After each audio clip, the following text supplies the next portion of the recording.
guys! Witajcie w nowym roku.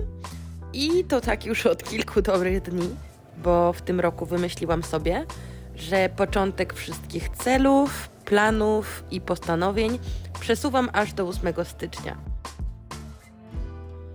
Dlaczego tak? Pierwszy tydzień stycznia to dla mnie zawsze okres przemyśleń, podsumowań, rozliczam ubiegły rok z tego, co mi wyszło, a co nie i dlaczego. I to samo w sobie jest już bardzo wymagającym i energochłonnym ćwiczeniem myślowym. Więc dość stresującym wydaje mi się być dodawanie do tego jeszcze całego zamieszania związanego ze wszystkimi zmianami i pomysłami, które chciałabym wprowadzić w nowym roku.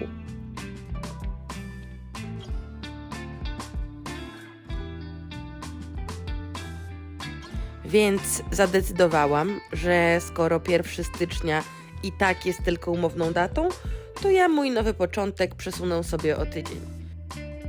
Co da mi więcej przestrzeni, czasu i spokoju.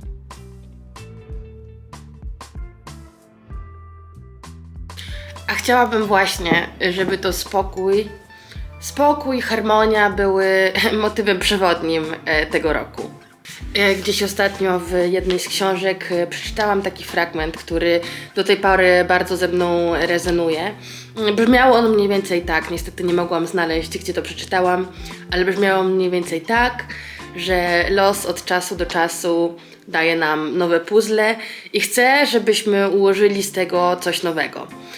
I ja mam takie właśnie poczucie, że w tym ubiegłym roku, w 2023, ja sobie nazbierałam wiele tych nowych układanek, a właśnie ten nadchodzący rok ma być tym rokiem, w którym ja z nich poukładam coś super. No i właśnie dlatego to głównie na tym chciałabym się skupić w 2024 roku. Jak już wiecie, w 2022 roku postanowiłam sobie, że chciałabym się nauczyć lubić biegać. I cel ten uważam za spełniony w 200%, bo bieganie w mniejszym lub większym stopniu, ale towarzyszy mi w moim życiu do tej pory. Koniec 2023 roku poskutkował nawet ukończeniem półmaratonu, z czego oczywiście jestem niesamowicie dumna.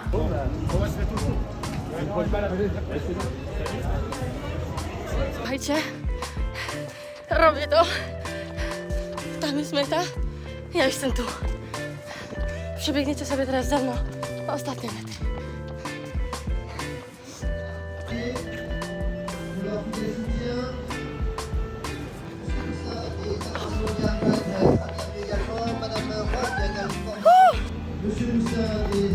Ale ponieważ od najmłodszych lat wychowywałam się w duchu sportu, którym był taniec towarzyski, to podsumowując sobie ten ubiegły rok, miałam takie poczucie, że czegoś mi zaczęło brakować w bieganiu. I pomyślałam sobie, że to, czego mi brakuje, to jest właśnie ta taka mierzalność, usystematyzowanie, pewnego rodzaju struktura. Dlatego w poszukiwaniu powiewu świeżości na 2024 rok postanowiłam, że spróbuję zacząć trenować trochę bardziej profesjonalnie, co oznacza plan treningowy, regularne bieganie na tempo, sprawdzanie swoich statystyk i wiele innych. Chciałabym w tym roku spróbować przebiec kolejny półmaraton, a może nawet 2 i spróbować poprawić swój czas. Chciałabym też pobiec kilka dziesiątek. Okazało się, że biegi zorganizowane to jest coś, co naprawdę sprawia mi ogromną przyjemność i też właśnie daje to poczucie dążenia do celu. Jeżeli natomiast chodzi o maraton, to nie sądzę, żebym podjęła się kiedykolwiek takiego wyzwania. Na pewno nie w najbliższej przyszłości. Rozmyślałam sobie nad tym, bo jakby naturalną koleją byłoby przebiegnięcie dziesiątki, potem przebiegnięcie półmaratonu, no i rozpoczęcie przygotowań do maratonu. Ale po przebiegnięciu półmaratonu zdałam sobie sprawę, że jest to swego rodzaju limit dla mnie, dlatego że wiem, że przygotowania do maratonu byłyby niesamowicie wyczerpujące i mam trochę obawy, że sprawiłyby, że przestałabym lubić biegać. A to jest jakby w całkowitej sprzeczności do moich początków. Uważam, że bez sensu zakładać jest cele, które są sprzeczne do siebie, dlatego na razie rozmowy czy rozmyślania o maratonie odkładam na zupełnie inną półkę, może wrócę do tego za kilka lat. Kolejnym z celów. Kolejnym z celów aż sobie to sprawdzę. Celów. Okej.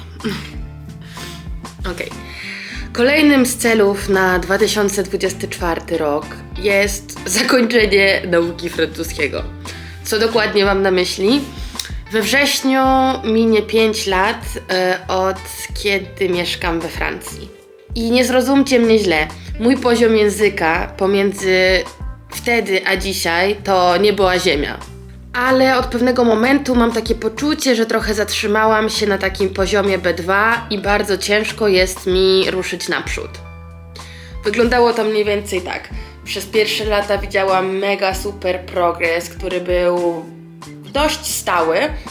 Doszłam do tego poziomu B2 i od mniej więcej roku jestem na tym samym poziomie, na takim plateau.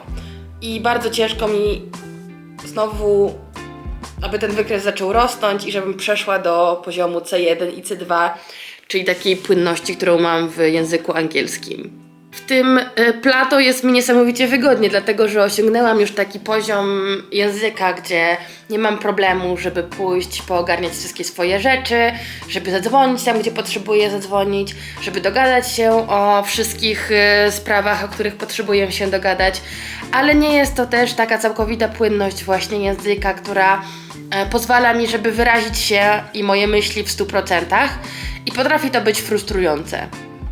Dlatego w tym roku powiedziałam sobie basta, chcę w końcu zakończyć ten okres plateau i przejść na następny level.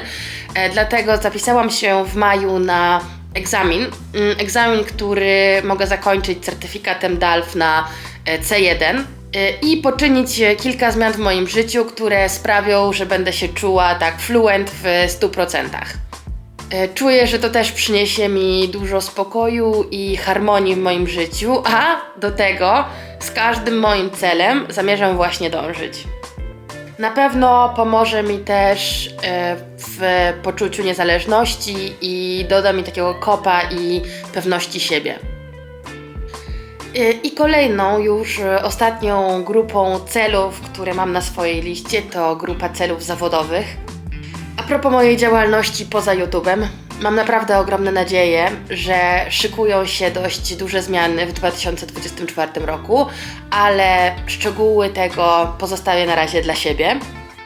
Natomiast trochę więcej chciałabym powiedzieć a propos moich planów na tej platformie.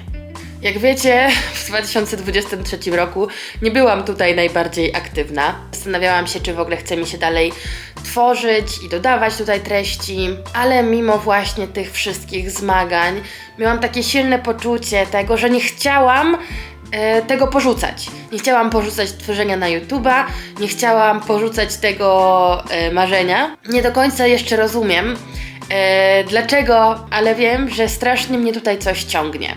Nie wiem, czy jest to dla mnie kolejne duże wyzwanie, czy jest to okno na nowe możliwości, a może też po prostu platforma, gdzie daję ujście swojej kreatywności, a mam dużą potrzebę tworzenia, poczucia spełnienia, a skoro zadecydowałam, że chcę tutaj zostać i chcę tworzyć dalej, to wypadałoby, żeby te filmy dodawane były z większą systematycznością. Dlatego mam wielką nadzieję, że przy odrobinie wiatru w żagle, którego nabrałam wraz z rozpoczęciem nowego roku, uda mi się dodawać tutaj regularnie i zakończymy ten rok z minimum 52 filmami, co daje nam jeden film na tydzień.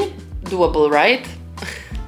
Także za to też trzymamy kciuki, a ja obiecuję, że dołożę wszelkich starań, żeby wracać tutaj do Was jak najczęściej.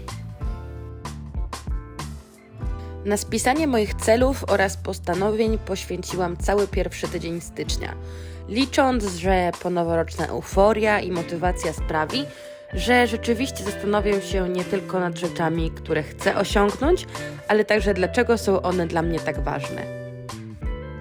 Myślę, że postanowienia noworoczne nie są dobrym pomysłem dla każdego, ale ja jak nikt kocham nowe początki i uwielbiam to uczucie świeżego startu i czystej karty. A w tym roku chcę mój czas wykorzystać jak najlepiej, nie zapominając jednak, że to właśnie osiągnięcie spokoju i harmonia ma przyświecać mi w tym czasie. Jeżeli coś dokłada mi stresu, niepotrzebnych zmartwień czy chaosu w życiu, I don't want it. Spokojny progres, krok za krokiem, bez przemeblowań w życiu, bo te u mnie przynoszą tylko stres i poczucie winy. A kto chciałby wchodzić w nowy rok z tak nieprzyjemnym bagażem? A wy, kochani, jaka jest wasza strategia na nowy rok? Wszystko po staremu, mini zmiany czy rewolucja w życiu? Bez względu na to, jaką metodę obierzecie wy sami, to mam nadzieję, że będzie wam służyć w osiąganiu waszych celów. A tymczasem my widzimy się w następnym wideo już za kilka dni. Bizu!